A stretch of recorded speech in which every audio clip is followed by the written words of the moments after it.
Hello student, I am Neha Gupta. Welcome you for KCS Digital classes. Today our subject is English. So shall we start our chapter? So open your books. Chapter number 2, Chilling at the North Pole, page number 18. Get up. Look at the given picture. Can you identify the animals? यहाँ पे आपको कुछ pictures दिए गए हैं animals के, जो कि हमें पोलर रीजन्स में, ठंडा रीजन्स में मिलते हैं. आपको उनके नेम आइडेंटिफाई करके इधर लिखने हैं. ठीक है. In a B section, refer to a dictionary and find out the difference between the words glacier and iceberg. यहाँ पे आपको डिक्शनरी रेफर करनी है और टू वर्ड्स के डिफरेंस आपको लिखने हैं, ग्लेशियर एंड आइसबर्ग. दोनों ही वर्ड्स आप पहले भी सुन चुके हो, एसएसटी में ये कई बार आते हैं. ठीक है, जब भी हम फ्री ग्रिड जोन्स की स्टडी करते हैं. Now read and discover. तो अब हमारा चैप्टर स्टार्ट करेंगे. The author takes us through a journey to the north pole.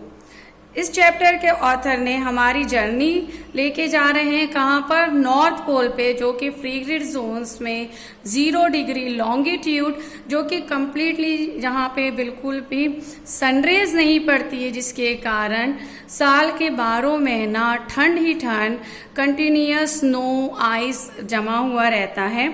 ऐसे रीजन्स पे हमारे ऑथर जो है ट्रैवल करने ट्रिप पर जा रहे हैं.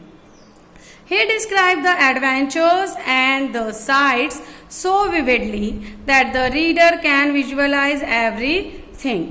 उन्होंने अपने जो एडवेंचर्स है, ट्रिप के जो साइट्स है, जो खूबसूरती, जो उन्होंने नज़ारे वहाँ पे देखे हैं, वो इतने अच्छे से डिस्क्राइब किए हैं कि हम उसे विजुअलाइज कर सके. जैसे जैसे हम चैप्टर पढ़ेंगे तो हमारे आंखों के सामने वो चीज़ें दिखाई दे सके, इसलिए उन्होंने इसे बहुत अच्छे से डिस्क्राइब किया है.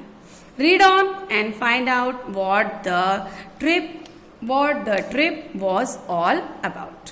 पढ़िए और पता करिए कि ये ट्रिप किस बारे में है. When I began planning for the trip, जब उसने प्लानिंग किया किसी ट्रिप पे जाने के लिए, no one person I spoke to thought I was seen. मुझे एक भी पर्सन ने ये नहीं समझा कि ये कोई समझदारी की बात कर रहा है. They told me of the problems I would encounter and how grueling the regiments would be. सभी ने वहाँ पर फेस होने वाली प्रॉब्लम्स के बारे में, दिक्कतों के बारे में, जो फिजिकली और मेंटली वहाँ पे परेशानियाँ आने वाली हैं, उसके बारे में बात करी. I was also informed of the extremes of the weather and the fact that the region had hardly experienced any human traffic. वहाँ पर उन्होंने मुझे ये भी इन्फॉर्म्ड किया कि वहाँ का वेदर जो है बहुत ज़्यादा ठंडा होता है, ठंडी ठंडी हवाएं चलती है, बहुत सारी परेशानियाँ मुझे फेस करनी पड़ेगी वेदर्स को लेके. उसके बाद वहाँ पे तुम्हें किसी भी प्रकार के ह्यूमंस नहीं मिलने वाले, मुश्किल से अगर तुम्हें कुछ लोग वहाँ पर मिल जाए.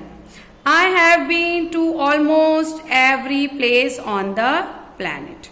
लगभग वो हमारे प्लैनेट की हर जगह घूम चुका है, except for the Arctic and the Antarctica. Arctic और अंटार्कटिका को छोड़ के. आर्टिक रीजन हम जानते हैं हमारे फ्री ग्रिड जोन नॉर्थ में, और Antarctica free grid zone south में पड़ते हैं. दोनों ही ठंडे रीजन्स हैं. That was the first reason to make the trip to the Arctic. यही एक पहला कारण था कि हमारे ऑथर जो है कहाँ जाना चाहते थे? आर्टिक रीजन जाना चाहते हैं. I wanted to alter the leitmotif of taking vacation. That means वो अपने वैकेशन जो थे उनको यूज करना चाहता था, वहाँ पे जाके वो कुछ स्टडी करना चाहता, कुछ सीखना चाहता था, इसलिए वो ऐसी जगहों पर जाना चाहता था.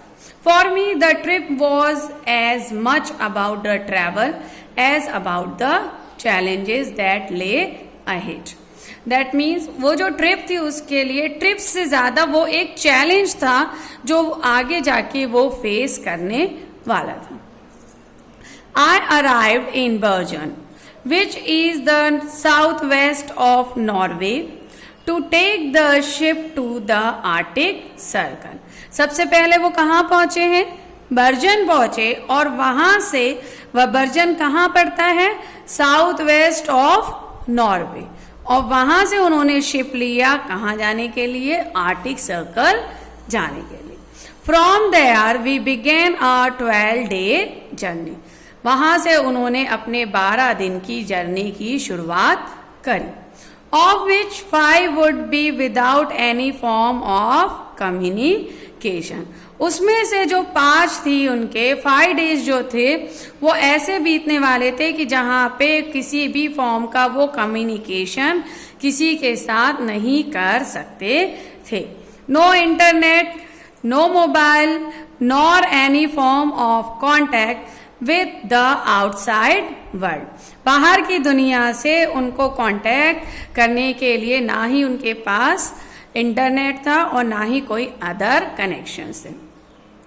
So before you read on, ask yourself कि बिफोर यू रीड ऑन, आप इससे पहले कि आप आगे पढ़े अपने आप से एक बार पूछ के देखिए कि if you can be with your self for 5 days, अगर ऐसा मौका आपको मिले कि सिर्फ आप अपने साथ ही 5 दिन बिता सकते हैं, not knowing what is going on in this world, बिना ये जाने कि दुनिया में क्या हो रहा है, क्या घट रहा है, क्या चल रहा है, सिर्फ अपने साथ 5 दिन बिताए, तो आप क्या फील करेंगे, क्या सोचेंगे, क्या समझेंगे, एक बार सोच के देखिए।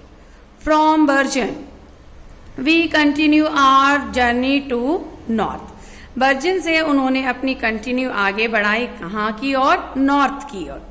Passing the amazing Norwegian towns of Tordhems and Troms and sailing toward the Isle of Rundle, which has the largest number of Arctic birds.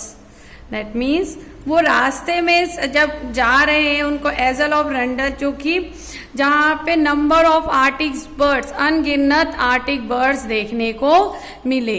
इतना सुंदर नजारा है कि कई सारे बर्ड्स जो है वहां पर घूम रहे हैं। We passed some magical forts, saw the Seven Sisters, which is the amongst the world's prettiest waterfalls, and it was only on 6th day of our journey.